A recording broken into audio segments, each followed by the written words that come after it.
Alright, welcome to Martin Stadium. Matt Prehm here with DuckTerritory.com. Saturday night here at the Palouse, Martin Stadium. Ducks down on the field warming up right now. Cougars are inside the locker room as well, getting ready for tonight's game. In my opinion, this is a pivotal game for Oregon's season, the 2016 season. Sitting at 2-2 going into this road game. First road Pac-12 game of this season. They've already gone on the road once before at Nebraska that we know of. Obviously, they lost that one. They lost to Colorado last week at their home opener for Pac-12 play. This is a pivotal game. Oregon has to walk away from the Palouse with a win, get back on the winning track. If they don't, things can go downhill pretty quickly. We all saw what Washington did, Friday night against Stanford.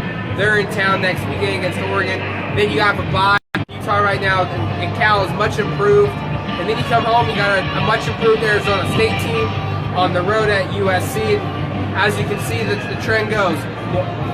More difficult games are lining themselves up for this Oregon football team for this 2016 season, making this one a pivotal key game, decides the entire outcome of this season. Oregon wins, they have some mojo, they have positive energy, they've got more confidence in themselves going into that rivalry game next week against Washington. They lose to Washington State, a game many of us thought on paper going into this season was going to be a win for Oregon, an easy win for Oregon. Now not so much. Oregon's defense is not as good. Oregon's offense has had some other inconsistencies as well. Oregon's banged up. They lose this game with how young Oregon's football team is this season. How do they respond to that? Going home, playing Washington, a top 10 team, probably going to be close to a top 5 team. So tonight, this is a huge game for Oregon's 2016 season. Win or lose is going to decide the direction this program goes. Looking forward, what do I want to see on the field today? Royce Freeman's return. Royce missed last week against Colorado. Ducks really didn't miss a beat from a statistical standpoint of Freeman off the field, but I felt like maybe that first down and goal from the 7 late in the fourth quarter, 48 seconds left, with Freeman in the game, maybe Oregon would have tried running the ball once or twice instead of throwing the fade route to Carrington and getting intercepted. At least trying to run the ball. With Freeman, you had that luxury. You knew Freeman would get a couple yards, a couple timeouts in your pocket. Who knows how that game would have happened with Freeman in the game. He's playing today. He's on the field. He's warming up. How big of an impact does Royce Freeman have in this game? That's going to be pivotal for Oregon's success. I think Washington State was porous against the run last year against the Ducks at home. I think it's going to be much of the same tonight with Royce Freeman in the game. Oregon ball control, keep Luke Falk, the Washington State quarterback, keep the ball out of his hands, keep the ball out of Washington State's hands, ground that clock, choose some time, give some rest for your defense. Second of all, the middle of the defense for Oregon.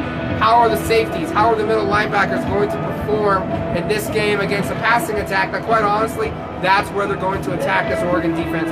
They're going to run pick routes, they're going to run crossing routes, skinny posts, runs up the seams, streaks up the seams. They are going to pick at Oregon's secondary right up the middle. I think Oregon's cornerbacks, Tyree Robinson and Arian Springs, both guys capable of going man-to-man, locking up with Washington State's best receivers.